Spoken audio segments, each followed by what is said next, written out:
sinambi ngopi sambil menikmati suara anggungan perkutut yang gacor.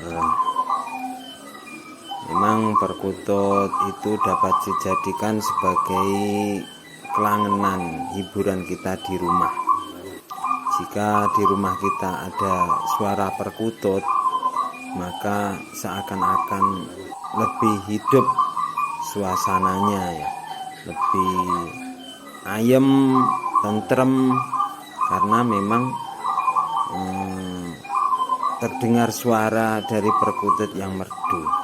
Apalagi perkutut lokal alam itu identik dengan suara khas alamnya, bagaikan kita itu sedang berada di sebuah hutan seakan-akan, sehingga terasa kita sedang berada di alam. Itu salah satu kenikmatan yang didengar dari suara perkutut lokal alam. Perkutut lokal itu ada dua, yaitu perkutut lokal alam dan perkutut lokal ternak. Biasanya antara lokal alam dan lokal ternak itu memiliki karakter suara yang berbeda.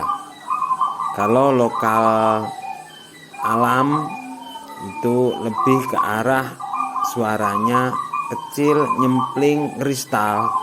Kalau perkutut lokal ternak itu lebih ke arah suaranya yang besar, ngebas, dibel, jadi suara lebih tebal umumnya daripada perkutut lokal alam untuk yang ternak. Walaupun memang ini hanya sebuah teori umum, tetapi ketika melihat setiap burung itu tetap berbeda-beda, tidak mesti semuanya seperti itu.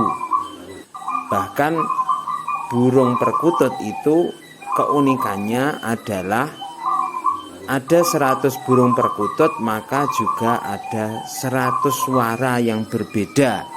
Jadi setiap burung perkutut memiliki suara yang berbeda-beda, tidak bisa disamakan antara satu dengan yang lainnya.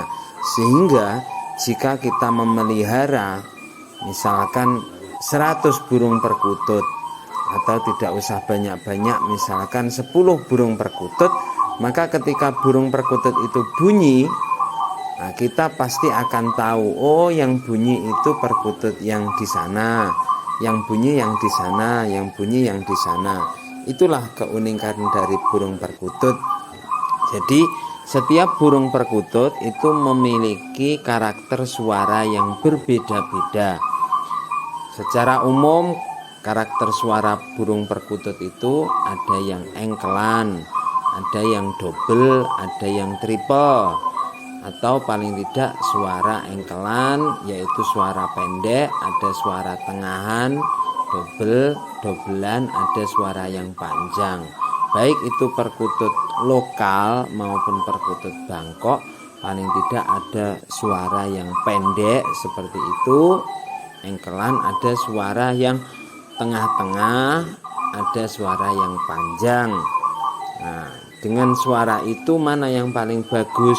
Semuanya bagus, karena setiap para pecinta perkutut lokal itu sebenarnya memiliki keidentikan masing-masing yang tidak bisa disamakan. Artinya ada yang suka dengan suara pendek engkelan, ada yang suka dengan suara yang tengah-tengah dobelan, ada yang suka dengan suara yang panjang atau triplean ke atas. Nah, inilah keunikan dari burung perkutut.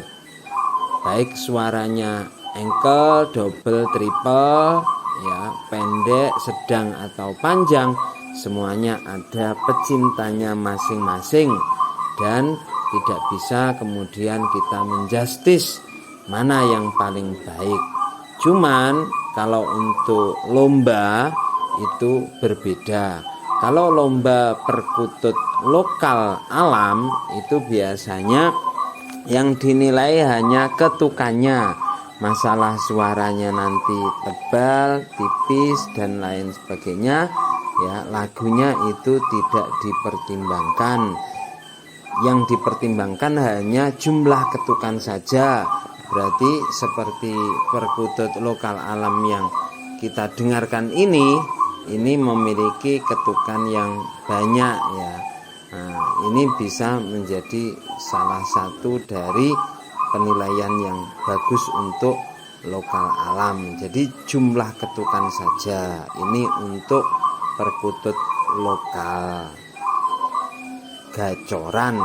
Sedangkan untuk perkutut Bangkok itu nanti penilaiannya agak sedikit berbeda. Perkutut Bangkok itu secara umum ya yang dinilai itu ketukannya yang depan, tengah dan ujung ya. Yang depan itu suaranya ngangkat, klau gitu. Yang kemudian tengah itu suaranya kalau bisa ketukannya pas, tidak terlalu cepat, tidak terlalu lambat, ketukannya jelas dan panjang. Kemudian yang ujung juga ada suara ujungnya yang melosor bagus. Nah, ini bedanya di lomba perkutut lokal gacoran dan perkutut Bangkok seperti itu. Kalau di perkutut lokal yang dicari gacorannya, kalau yang di perkutut Bangkok yang dicari kualitas suaranya. Jadi tidak butuh gacor. Membawa perkutut Bangkok gacor dor ke lapangan, suaranya hanya engkelan, pasti nanti tidak akan menang karena yang dicari kualitas suaranya. Inilah keunikan dari masing-masing pecinta perkutut.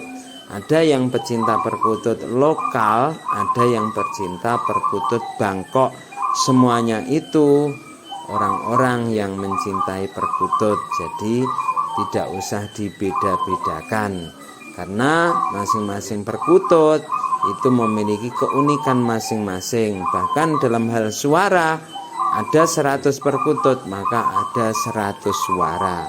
Dan inilah keistimewaan dari perkutut. Oleh karena itu memelihara perkutut itu seakan-akan tidak ada batasnya jumlahnya. Karena seseorang yang suka dengan perkutut sudah punya perkutut dengan karakter suara ini, pengen lagi yang suara yang lain, pengen lagi suara yang lain. Disebabkan karena semua perkutut memiliki karakter suara yang berbeda, baik pendek, tengah atau panjang, baik itu tebal, tipis, lebih ke arah dribble, lebih ke arah kristal, lebih mengarah ke tebal, itu semuanya berbeda-beda. Inilah keunikan dari perkutut lokal. Seperti yang kita dengarkan ini adalah salah satu perkutut lokal alam gacoran.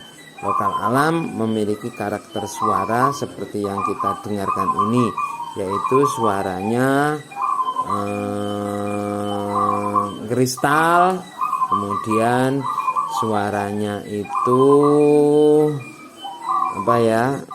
seperti ketukannya banyak ya, seperti ini. Nah, inilah perkutut lokal alam. Ada orang yang suka perkutut lokal alam, ada yang suka juga perkutut lokal ternak, karena masing-masing memiliki karakteristik suara yang berbeda. Yang penting kita pelihara perkutut, kita menikmati suara anggungan perkutut, kita bahagia dengan suara anggungannya, bisa mengobati gundah gulana kita, permasalahan-permasalahan yang ada sehari-hari bisa terobati dengan hiburan dari suara perkutut kita. Oleh karena itu perkutut itu sangat layak dikoleksi karena dapat membahagiakan hidup kita menjadi lebih indah. Termasuk juga perkutut itu adalah burung yang untuk merawatnya tidak sulit karena makanannya hanya millet saja. tidak ada tambahan yang lain. Biasanya untuk pelengkap hanya millet putih, millet merah, ketan hitam, itu saja, ditambah dengan minum air biasa, tidak masalah. Jadi sangat mudah perawatannya. Oleh karena itu perkutut banyak yang minat, banyak yang suka, dikarenakan memang suaranya indah dan untuk perawatannya juga sangat mudah. Terima kasih.